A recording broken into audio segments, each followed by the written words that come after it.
नाजरीन आदाब। अपनी बात में हम आपको खुशामदीद कहते हैं। आज बात करेंगे भारत के देहात की। भारत देहात का मुल्क है। अगर दिही भारत गरीब है तो पूरा भारत गरीब है। आज़ादी के फ़ौरन बाद दिही इलाकों की हालत सुधारने के लिए बहुत सारे प्रोग्राम लाए गए, बहुत सारे मंसूबे हुए जिन पे अमल दरामद हुआ। और आज हालत ये है कि भारत का मुस्तकबिल जो है दिही इलाकों में वो मायूस कुन नहीं है हमारे सूखे खेतों की तरह। वो बिल्कुल एक ताबनाक मुस्तकबिल लिए हुए हैं और भारत के दिही इलाकों की हालत बहुत तेज़ी से सुधर रही है। इस हालत पे बात करने के लिए हमने एक पूरा पैनल यहाँ पर लाया है। तो पहले मैं आपका तारुफ करा देता हूँ। मोहतरमा नीलाक्षी मान साहिबा मिनिस्ट्री ऑफ रूरल डेवलपमेंट के साथ वाबस्ता हैं और वहाँ एडवाइज़र है मनरेगा प्रोग्राम के लिए।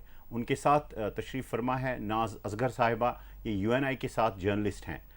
मिस्टर मनीष आनंद एशियन एज के साथ सहाफ़ी हैं और दिही इलाकों पे काम करते हैं और दिही जो इलाकों के मामलात हैं उन पे लिखते हैं। सबसे पहले मैं आपको यहाँ पर इस्तकबाल करता हूँ अपने प्रोग्राम में, और साथ ही ये बताता चलूँ कि ये जो प्रोग्राम है एक स्ट्रक्चर्ड काइंड डायलॉग है जिसमें हम मुख्तलिफ सेगमेंट्स दिखाते हैं। और पहला सेगमेंट होता है हक़ाइक़ का मजमुआ, ताकि हम ये फैक्ट्स देखें कि आखिर हम कहाँ पर खड़े हैं दिही इलाकों की सूरत हाल के सिलसिले में। तो आइए देखते हैं हमारा पहला वीडियो हक़ाइक़ का मजमुआ।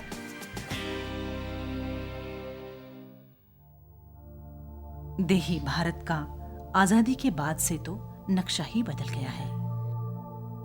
सन 1950 की दहाई में खुराक की किल्लत और भारत दरामदात के बाद सन 1960 की दहाई में धान और गेहूं में सब्ज इनकलाब, 1970 की दहाई में दूध की पैदावार में सफ़ेद इनकलाब, खुर्दनी में जर्द इनकलाब से लेकर सन 1980 की दहाई में ज़्यादा पैदावारी फसलों के बाद अब जीनियाती तौर तब्दील शुदा बीजों से मुल्क न सिर्फ खुद कफील हुआ है बल्कि ग़िज़ाई अजनास बरामद भी करने लगा है।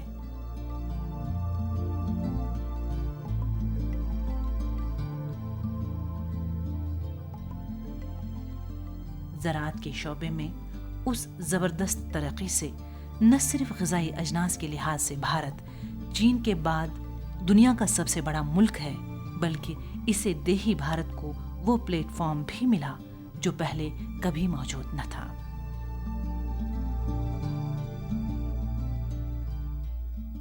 हालिया आदद शुमार बताते हैं कि ज़राई तरक्की और देही आमदनी पर माशी तनज़ुली का कोई ख़ास असर नहीं पड़ा, अगरचे मजमूई देही आमदनी में ज़राअत के हिस्से में कमी वाक़ा हुई।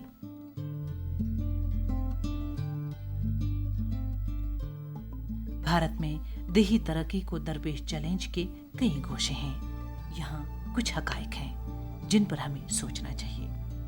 तकरीबन 90% देही आबादी ज़राअत पर मबनी सरगर्मियों पर मुनहसर है। ज़राअत पर बहरानी कैफियत की वजह से भारत में सिर्फ सन 2008 में 16,196 किसानों ने खुदकुशी की। सन 2011 में 14,027 ने।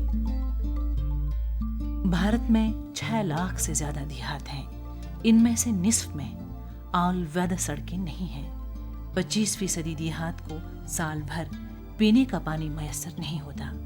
दिही इलाकों में इस्तेमाल किया जाने वाला 75% पानी साफ नहीं होता। दिही इलाकों में शहरी खानगी 50 से 65% के दरमियान है, जबकि ख़वातीन और पसमानदा इलाकों में ये 20 से 25% तक ही है।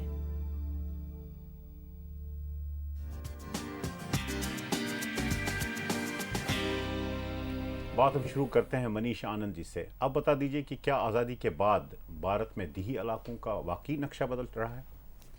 आपने जो वीडियो दिखाया है उससे एक नमूना पेश किया आपने। अगर देहात की बात करें तो आधा ग्लास खाली है, आधा ग्लास भरा हुआ है जी। जो ministry of rural development programmes कर रही हैं ग्रामीण इलाकों के विकास के लिए, उसमें सबसे अहम प्रधानमंत्री ग्राम सड़क योजना है।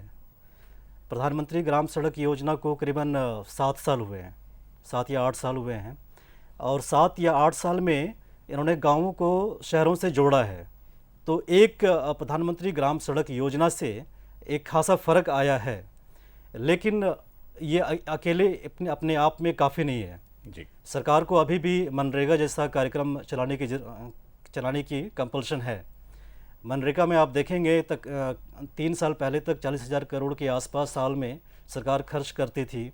पिछले 3 वर्ष में 20% के आसपास गिरावट आई है। और इसमें मैं आप उसमें बोलना चाहूँगी, आई एम सॉरी आपको एक बार मैं बोल लूँ उसके बाद आप इंटरप्ट नहीं, करें। वो जो फिगर्स हैं उसमें बताना चाहूँगी कि पिछले साल में 40,000 करोड़ खर्चा हुआ है और उससे पिछले साल में 38,000। तो आप जो कह रहे हैं 20% उसमें डिक्रीज हुआ है, वो सच नहीं है। तो फिगर्स में थोड़ा सा ऐसा कोई हमारे में कमी तो आई है। आप भी बोलेंगे ये आप बोलेंगे। कमी आई है, इनके ऑफिशियल वेबसाइट पर वो फिगर्स हैं जहाँ से मैं रेफ़र कर रहा हूँ। जो गरीब राज्य हैं खास करके जैसे बिहार, छत्तीसगढ़, उड़ीसा, झारखंड, जहाँ की मनरेगा को सक्सेसफुल होना चाहिए, वहाँ पर ये सक्सेसफुल हो नहीं पाए हैं। सदर्न स्टेट्स में काफ़ी अच्छा इन्होंने काम किया है, विमेन पार्टिसिपेशन ज़्यादा है, लेकिन वही विमेन पार्टिसिपेशन अगर आप उत्तर प्रदेश में देखेंगे तो ये महज 20% है। ठीक है। हमने एक आपसे लिया एक पर्सपेक्टिव। नवाज असगर साहिबा, आप हमें ये बता दीजिए कि जो देहात में शहरी सहूलियात हैं, अगर वो वहाँ बहम पहुँचाए जाए तो अर्बनाइजेशन जो शहरियत का एक बड़ा फिनोमिनन है, एक क्राइसिस जिसने पैदा की है पूरे मुल्क में, तो आपको लग रहा है वो कम होगा देहात को अगर शहरी सहूलियात से हम? बिल्कुल, उसमें कोई दो राय नहीं, क्योंकि जो शहर की तरफ एक भागने की होड़ मची है, ज़ाहिर है उसकी वजूहात यही है कि हर आदमी आज के ज़माने में अपने बच्चों को अच्छी तालीम देना चाहता है, वो अच्छी जो मेडिकल फैसिलिटीज़ हैं वो चाहता है, और तो इन चीज़ों की वजह से जो है होड़ तो मची है शहर में जाने। फिर जॉब्स की बात है, हर आदमी को एक नौकरी चाहिए। आपने बात ठीक है ये हो रही कि हमने एग्रीकल्चर में इतना ये सब्ज़ इनकलाब लाया, सब्ज़ इनकलाब आया तो, लेकिन उसके बाद धीरे धीरे अगर आप देखिए तो आप एग्रीकल्चर में एक तरह से इन्वेस्टमेंट कम होने लगा गवर्नमेंट का, और एग्रीकल्चर को जितनी तवज्जो देनी चाहिए थी, मिलनी चाहिए थी, नहीं मिल पाई।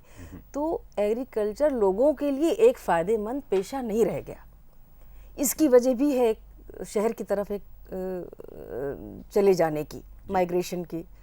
तो एक तो एग्रीकल्चर को हमें एक ल्यूक्रेटिव प्रोफेशन बनाना है। अगर हमें लोगों की जो माइग्रेट कर रहे हैं शहरों की तरफ उसको रोकना है। और जो गवर्नमेंट की स्कीम्स लाए हैं मनरेगा की, जैसे ये बात कर रहे थे, ठीक है स्कीम्स तो बहुत अच्छी हैं, लेकिन जैसे कि अभी बजट सेशन में जो कैग की रिपोर्ट आई है कि इसके इम्प्लीमेंटेशन में क्या क्या कमियां हैं, खुद गवर्नमेंट की एक बॉडी ने जो बताया है किस तरह से जो लोग उसके एलिजिबल हैं उनको फ़ायदा नहीं मिल रहा है। तो हमें कहीं ना कहीं इंतज़ामिया के लेवल पे मतलब उसको बहुत ही ज़्यादा उसको सुधारने की ज़रूरत है। स्कीम आप कोई बना लें, अमल दरामद जब तक नहीं होगा उसका कोई फ़ायदा नहीं होगा। नीलाक्षी मान जी, आपने सुना, आप मिनिस्ट्री ऑफ रूरल डेवलपमेंट के साथ हैं। अब मुझे ये बता दीजिए कि भारत में जो देही तरक्की है, जो रूरल डेवलपमेंट है, उसको क्या बड़े चैलेंजेस सामने हैं? देखिए, पहले तो मैं आपको मनरेगा और सीएजी का जो रिपोर्ट है उसके बारे में बोलना चाहूँगी। मनरेगा में ये बहुत ज़रूरी है बताना कि कोई डिक्लाइन नहीं आया है। सबसे पहले जो मानव दिवस है, पर्सन डेज, वो पिछले साल से 12-13 में 11-12 के कंपैरेटिव ज़्यादा रहे हैं। जो एक्सपेंडिचर है उसका एक्सपेंडिचर भी 11-12 की कंपैरिजन में ज़्यादा रहा है। जो आप बोल रहे हैं 38,000, ये वेबसाइट पे हमारी इन्फॉर्मेशन अवेलेबल है। तकरीबन 90% जो है हमारा खर्चा हुआ है 12-13 में। तो और सीएजी की जहाँ तक रिपोर्ट का सवाल है, सीएजी की रिपोर्ट में जो करप्शन है एनआरईजे में बताई जा रही है ज़रूर है, पर तकरीबन 125 जितने भी सारे पूरे कंट्री का सर्वे हुआ है 125 करोड़ करप्शन है सस्पेक्टेड, कंफर्म नहीं, और 5 करोड़ कंफर्म्ड। तो अगर आप मान सकते हैं कि अगर हम इसमें देखें उसका प्रतिशत लें तो ये कितना प्रतिशत आ रहा है, ये मेरे ख्याल में मेरा कहना इसमें एक बात मैं जोड़ना चाहूँगा। Sorry, I am interrupting you. CAG report काफ़ी ब्रॉड रिपोर्ट है, ये महज 125 करोड़ के करप्शन की बात नहीं है। सीएजी रिपोर्ट ने अपने रिपोर्ट में ये भी कहा है कि आपने सिर्फ 21% जो काम लिए थे मनरेगा के तहत उसको पूरा किया है। रिपोर्ट आने के बाद मंत्री ने कहा कि नहीं, ये फीसदी 51% तक चली गई है। लेकिन ये बहुत बड़ा इश्यू इसलिए है क्योंकि मनरेगा में सीएजी रिपोर्ट ने भी कहा है कि आप ऐसे काम ले रहे हैं जो कि नहीं लेने चाहिए थे। ठीक है, ये बिल्कुल, एक हाँ, बेसिकली बिल्कुल हम यहाँ पर एक सही। सिर्फ एक प्रोग्राम के बारे में बात नहीं कर रहे हैं, हम जी। ओवरऑल दिही तरक्की की बात जी, कर रहे हैं। बिल्कुल। तो हमें अपने चैलेंजेस बता दीजिए कि जी, क्या है। चैलेंजेस इस पे ज़रूर ये है कि जो डिलीवरी मैकेनिज्म है, जैसे आप कह रहे हैं कई स्टेट्स में, बिहार एक है, ओडिशा, उत्तर प्रदेश, इनमें काफ़ी डिलीवरी मैकेनिज्म में जो गवर्नमेंट ऑफ इंडिया है वो अपनी तरफ से कुछ कर सकती है, लेकिन at the end of it जो स्टेट मैकेनिज्म्स हैं उनको स्ट्रेंथनिंग की ज़रूरत है। कैपेसिटी की जैसे प्रॉब्लम है बिहार में, विमेन जैसे पार्टिसिपेशन का बता रहे हैं, वो हर स्कीम में आएगी। ये प्रॉब्लम सिर्फ मनरेगा की नहीं है या किसी और स्कीम की नहीं है, ये करप्शन का प्रॉब्लम, डेवलपमेंट का प्रॉब्लम, पूरी तरह से फंड्स यूटिलाइज नहीं हो रहा है, वो हर डिपार्टमेंट में प्रॉब्लम है। तो एक कैपेसिटी की बहुत बड़ी प्रॉब्लम है। दूसरी तरफ से मैं आपको मनरेगा का कम से कम बता सकती हूँ कि जहाँ तक पारदर्शिता का सवाल है, पारदर्शिता इन खैर पूरे देश में हमारी तरफ से ग्रामीण विकास मंत्रालय से पारदर्शिता पे बहुत स्ट्रेस प्लेस्ड है, पारदर्शिता का दिक्कत आ रही है। और मनरेगा में अगेन मैं बताना चाहूँगी जैसे वर्क कंप्लीशन का कुछ प्रॉब्लम आ रहा है, लेकिन भारत सरकार अपनी तरफ से इन सारे इलाकों को स्ट्रेंथन करने का कोशिश कर रही है। ठीक है, इस पे हम आगे जारी रखेंगे अपनी बातचीत। पहले हम आपको दिखाएंगे तज्जिया, एनालिसिस जो है वो क्या है हमारी तरफ से, जो दिही तरक्की में मामलात हैं, हकाइक का तज्जिया। भारत की मईशत मजबूत होने के लिए देही मईशत में तरक्की की जरूरत है। देही इलाकों को ग़िज़ाइयत की कमी, नाखानदगी और बेरोजगारी जैसे मामलात का सामना है। जरूरत है कि हमारे देहात शहरों के साथ साथ तरक्की करें। मयार जिंदगी को भी हम अगेर तरक्की के लिए बेहतर करना होगा। अगर देही भारत गरीब है, भारत गरीब है। गुर्बत का खात्मा हर 5 साला मंसूबे की खास तरजीह रहा है। देही तरक्की प्रोग्राम में ये चीजें शामिल हैं। देही इलाकों में बुनियादी ढांचे की सहूलियात जैसे स्कूल, तिबी मराकज, सड़कें, पीने का पानी, बिजली वगैरह, ज़राई पैदावार में बेहतरी, समाजी खिदमात जैसे सेहत और तालीम की फराहमी, ताकि समाजी व इक्तिसादी तरक्की हो।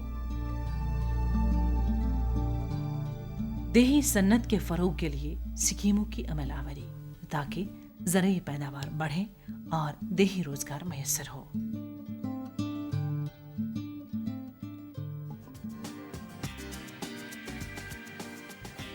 तो मिस्टर मनीष आनंद साहब, आप हमें ये बता दीजिए जो ओवरऑल पिक्चर है वो कैसा आपको लग रहा है, क्या आपके वजूहात हैं कि दिही इलाकों की तरक्की नहीं हो पा रही है? बट साहब, आज़ादी के 65 वर्ष हो चुके हैं, 65 साल हो चुके हैं, और ट्रेंड अभी तक ये है कि गांव के लोग शहरों में जा कर के अपना रोजी रोटी कमाते हैं। आप देखेंगे गरीब राज्यों में गांव के गांव पुरुषों से खाली हैं, सिर्फ महिलाएं रह गई हैं, पुरुष शहरों में काम करते हैं। तो एक जो महात्मा गांधी का सपना था, एक विलेज में अपना सेल्फ सफिशिएंट इकोनॉमी तैयार होगी, उसमें हम पूरी तरह से विफल रहे हैं। और अपने रिसेंट टाइम में देखा होगा कि लैंड एक्विजिशन बिल सरकार तैयार कर रही है, इसमें काफ़ी ज़्यादा डिबेट हो चुका है। और उसमें आप एक चीज़ साथ में जोड़ लें, जो मैडम ने कहा कि एग्रीकल्चरल नीड्स को हमने इग्नोर किया है। आबादी तकरीबन 125 करोड़ के आसपास हो चुकी हैं, और आप फूड सिक्योरिटी के एस्पेक्ट्स को इग्नोर कर रहे हैं, इस वजह से क्योंकि पिछले 10 वर्षों में जिस तरह से लैंड का एक्विजिशन किया गया है for the purpose of real estate development, इससे आप फूड सिक्योरिटी के नीड्स को कॉम्प्रोमाइज़ कर रहे हैं। जो इनके मंत्रालय ने लैंड बिल तैयार किया है वो इस इशू को एड्रेस नहीं कर रही है।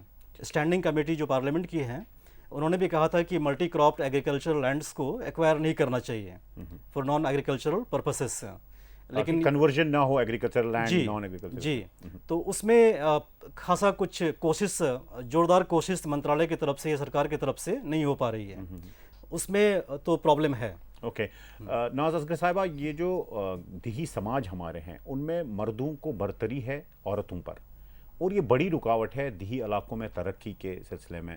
ख़वातीन को वो हुकूक हासिल नहीं है जो मर्दों को। आप इस सिलसिले में दिही तरक्की के तनासुर में क्या बोलना चाहेंगे? नहीं, ये बात सही है।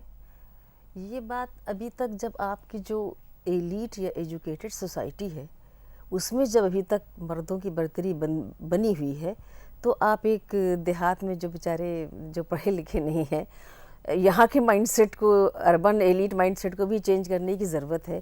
तो यकीनन देहात में इसकी प्रॉब्लम है, लेकिन ये प्रॉब्लम तो धीरे धीरे, एक तो एजुकेशन जब तक औरतों की नहीं होगी, और औरतों को, देहात की औरतों को, उनको होना चाहिए, उनकी रोज़ी रोटी वो अपना खुद कमा सकें। जब तक इकोनॉमिक माली तौर पे वो अपने पर, जिसको कहना है कि सेल्फ डिपेंडेंट नहीं होंगी, तो ये बरतरी कायम रहेगी। क्योंकि किसी की हुक्म सुनना, कभी कभी वो माली हैसियत भी बहुत उसमें उसका बड़ा अहम रोल होता है। एक बात जोड़ना चाहूँगा जी कि कुछ राज्यों ने 50% आरक्षण किया है, रिजर्वेशन किया है पंचायती राज में। इससे खासा फर्क आया है जी वे वहाँ पॉलिटिकल एम्पावरमेंट वुमेन का हुआ है, और वो वुमेन इश्यूज को बड़े दमखम से आगे बढ़ा रही हैं। तो एक फ़र्क आया है, लेकिन सारे स्टेट्स को इस चीज़ को फॉलो करना चाहिए। नीलाक्षी मनरेगा ने, कह रहे हैं आप, ओके, मनरेगा ने दिही इलाकों में सोच और इकोनॉमी तब्दील करने में कितना अहम रोल अदा किया, और क्या आपके प्लान्स लग रहे हैं? फिर से आपको आंकड़ों की तरफ डाइवर्ट करना चाहूँगी। जो NSSO का भी सर्वे हुआ है, उसके मुताबिक रूरल कंजम्पशन, जो ग्रामीण इलाकों में जो कंजम्पशन है वो बढ़ गई है। ये जो ट्रेंड है ये पहली बार इतना बड़ा है मेरा ख्याल पिछले 10 सालों में, और इसका जो क्रेडिट है काफ़ी हद तक नरेगा को दिया जा रहा है, क्योंकि नरेगा ने हाउस होल्ड इनकम इंक्रीज़ की है, और हाउस होल्ड इनकम इंक्रीज़ की है, एग्रीकल्चरल वेजेस और उनके मिनिमम वेजेस भी इंक्रीज़ किया है। तो उसकी वजह से ग्रामीण इलाकों में काफ़ी फ़र्क पड़ा है, काफ़ी प्रोग्रेस आई है। दूसरा, रूरल कनेक्टिविटी, उन्होंने PMGSY की मेंशन की, उसमें मैं NREGA को भी ऐड करना चाहूँगी। सैनिटेशन, और एक जो आप पलायन की बात कर रहे हैं, नरेगा की वजह से काफ़ी हद तक पलायन भी कम हुआ है। और पलायन, ये जानना बहुत ज़रूरी है कि एक होती है डिस्ट्रेस माइग्रेशन और एक होती है माइग्रेशन। नरेगा की वजह से जो डिस्ट्रेस माइग्रेशन है, जिनके पास और कोई सुविधा नहीं है अपना हर रोज़ के काम की, वो कम हुआ है। जो फिर दिही इलाकों से रुख कर रहे थे शहरी आबादी की तरफ। जी ओके जी जी। ओके, मनीष आनंद जी, आप हमें ये बता दीजिए कि जो बाकी मामलात हैं, सेहत, एजुकेशन और बाकी चीज़, आपको दिही इलाकों में क्या इसका सिनेरियो लग रहा है? जहाँ तक एजुकेशन की बात है, वो कुछ हद तक उसमें सुधार आई है, लेकिन जिस पेस के साथ आनी चाहिए वो नहीं आ पाई है। हमने फोकस किया है मनरेगा जैसा कार्यक्रम पे।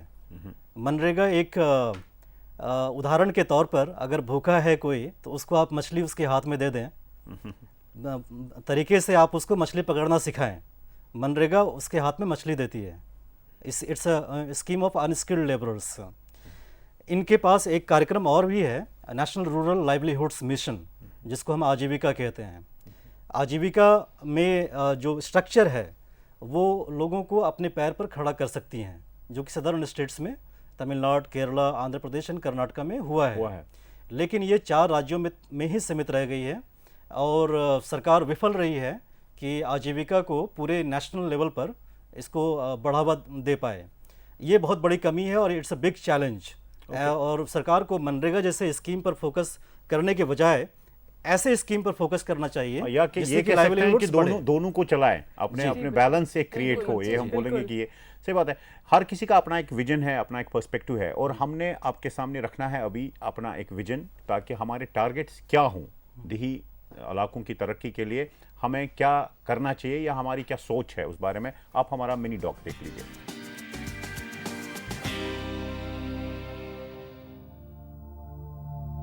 देही इलाकों को दरपेश मसाइल के जायजे से ये बात सामने आई है कि मालूमात और वाकफियत पर मबनी देही मईशत को परवान चढ़ाने से देही खुशहाली मुमकिन है। इस ज़िम्न में देही बरादरियों और साइंसदानों, मुंतज़मीन, तिबी सहूलियात फराहम करने वालों और टेक्नोलॉजिस्टों के माबैन मुतल्लिका मौज़ूआत पर तबादुल ख्याल से काफ़ी फ़ायदा मिल सकता है। फ़कत इंफॉर्मेशन फराहम करना ही लोगों को बाइख्तियार बनाने के लिए काफ़ी नहीं है, बल्कि इंफॉर्मेशन और इसके इस्तेमाल करने के ज़रिए से मरबूत होनी चाहिए। शहरकारी या अर्बनाइजेशन के अपने मसाइल हैं, और भारत का दिल बेशक अब भी देहात में ही रहता है। अगरचे शहरों में काफ़ी ज़्यादा तरक्की हुई है, किसी भी मुल्क के मुस्तकबिल के तसव्वुर में देही तरक्की को मसावी तवज्जो देने की जरूरत है। भारत के लिए यह पहलू निहायत अहम है।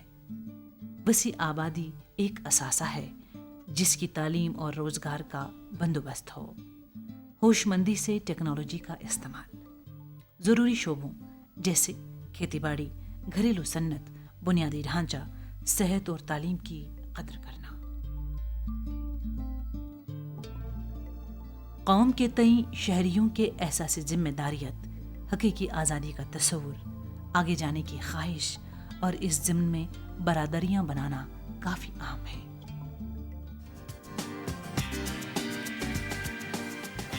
मनीष आनंद साहब, नई फसलें और नई टेक्नोलॉजी का सहारा लेकर, खासतौर बायोटेक्नोलॉजी का जो है, कैसे हो सकता है चेंज भारत के दी इलाकों का नक्शा?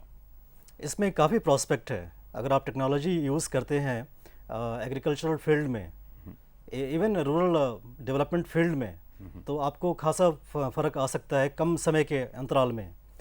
और एग्रीकल्चरल फील्ड में आप देखेंगे बिहार जैसे राज्य ने जो पर एकड़ यील्ड है राइस का, उन्होंने रिकॉर्ड तोड़ा है। चाइना का भी रिकॉर्ड तोड़ा है पिछले साल। तो टेक्नोलॉजी का यूज़ करके आप विलेज इकोनॉमी को सेल्फ सफिशिएंट बना सकते हैं और एम्पावर भी कर सकते हैं इसमें। लेकिन आपको जो पंचायती राज इंस्टीट्यूशंस हैं उनसे आपको कनेक्ट करना पड़ेगा। नाज़ असगर साहिबा, हमारा अक्सर इस पे फोकस होता है कि हम समझते हैं कि जो भी करना है सरकार को करना है। आपको क्या लग रहा है कि देही इलाकों के लोग कैसे अपनी टांगों पे, अपने पाँवों पे खड़ा होकर अपनी तकदीर खुद बदलने में मदद करें? नहीं, उसमें तो जैसे ये भी बात आई कि कैपेसिटी बिल्डिंग की, अगर उनमें कैपेसिटी है और सरकार की तरफ से देखिए पुश तो ज़रूरी है। ठीक है, किसी भी काम करने के लिए एक गवर्नमेंट रियली मतलब जिसको कहता है कि एज ए फैसिलिटेटर उसको काम करना है। तो लोग अपने पैर पे तभी खड़े होकर कोई काम कर सकते हैं जब उनमें उस काम करने एक स्किल डेवलप की जाए, कैपेसिटी डेवलप की जाए। इस ज़माने में एनजीओज़ का भी काफ़ी रोल होगा कि वो कैसे उनको इंस्पायर करें, कैसे उनको ऑर्गेनाइज करें। और हेर फेर के बाद फिर वही एजुकेशन अवेयरनेस पे आ जाती है। अगर अवेयरनेस है तो लोग फिर सोचेंगे, फिर लोग ऑर्गेनाइज होंगे, फिर तभी किसी बात के लिए आगे बढ़ सकते हैं। इसमें मैं एक बात जोड़ना चाहूँगी, जो स्वयं सहायता समूह है, सेल्फ हेल्प ग्रुप्स, उसमें बेसिकली सरकार की तरफ से इग्निशन होता है। उनको बेसिक इकट्ठा करके उनको सब्सिडीज़ देके बेसिकली सरकार जो है उनकी मदद करती है, उनकी कैपेसिटी बिल्ड करना। सरकार जो आप कह रहे हैं सारी चीज़ें करना चाहिए, एक सरकार की तरफ से इग्निशन है। और सेल्फ हेल्प ग्रुप जो आप NRLM की बात कर रहे हैं, विमेन सेल्फ हेल्प ग्रुप्स की तरफ से सरकार को पिछले 1 साल में काफ़ी हद तक इनको सब्सिडीज़ और इनकी ऑर्गेनाइजेशन में अब NRLM के थ्रू मदद हो रही है। ठीक है। इसमें भट्ट साहब मैं एक बात जोड़ दूं कि जब इन्होंने आजीविका को कंसेप्चुअलाइज किया था तब सरकार का सोच ये था कि सेल्फ हेल्प ग्रुप को हम तब तक फाइनेंशियली सपोर्ट करते रहेंगे जब तक कि वो अपने पांव पर खड़े ना हो जाते हैं। ठीक है। नीलाक्षी मान जी, इंफॉर्मेशन कम्युनिकेशन टेक्नोलॉजी है, ICT जिसको हम बोलते हैं, वो कैसे मददगार साबित हो सकती है देही इलाकों के लोगों का मयारी ज़िंदगी जो है उसको बेहतर बनाने में? एक्चुअली जो ग्रामीण विकास मंत्रालय है उसका पिछले 1-1.5 साल में काफ़ी स्ट्रेस रहा है ICT के यूज़ पे। आधार जो है, आधार से हम सोच रहे हैं, आधार से हमें कोई एडिशन नहीं है करंट स्कीम्स में। आधार से जो पेमेंट है वो एक तौर से जो डायरेक्ट पेमेंट ग्रामीण इलाकों पे ज़्यादा तौर से मतलब एक तरह से फास्ट हो जाएगी और लोगों को जो पेमेंट है डायरेक्टली मिल पाएगी। ऊपर से मैं आपको मिनिस्ट्री का जो मैकेनिज्म है MIS, उसकी तरफ बताना चाहूँगी। MIS से जो फंड डिले या पेमेंट डिले है उससे भी हम कोशिश कर रहे हैं कि मस्टर रोल जिस हद तक हो सके ऑनलाइन डेटा एंट्री हो पाए। और बिजनेस कॉरेस्पॉन्डेंट तीसरा एक मेजर है जिसकी तरफ आपका डाइवर्ट करना चाहूँगी अटेंशन। बिजनेस कॉरेस्पॉन्डेंट से again delay in wage payments और रेडी अवेलेबिलिटी ऑफ कैश हो पाएगी। तो इस प्रकार से ग्रामीण विकास मंत्रालय और बाकी आधार तो of course at the government of India level बाकी सब स्कीम्स भी ICT का यूज़ कर रही है। ओके मनीषांत, जो नौजवान नस्ल है बेसिकली उसमें वो अट्रैक्शन नहीं दिख रही है देही इलाकों में रहने की और देहात का जो काम काज है वो संभालने की। उसको लग रहा है कि हमें इसके साथ कोई लेना देना नहीं है। उनमें एंटरप्रेन्योरशिप लाने के लिए, उनमें रोज़गार स्कीमें वगैरह वहाँ ले जाने के लिए क्या आपको लग रहा है कि क्या होना चाहिए? ये बिल्कुल सही बात है कि नौजवानों में अट्रैक्शन नहीं है। इसके लिए कारण ये है कि इंफ्रास्ट्रक्चर की बहुत बड़ी कमी है। और जहाँ तक एंटरप्रेन्योरशिप की बात है, एंटरप्रेन्योरशिप बिना बैंकिंग सपोर्ट का हो नहीं सकता जी। और आप गांव में देखेंगे अधिकतर लोगों के पास एसेट नहीं है। जैसे आपके पास एसेट हो, हाउसिंग एसेट हो, जिसके अगेंस्ट बैंक आपको लोन देगी।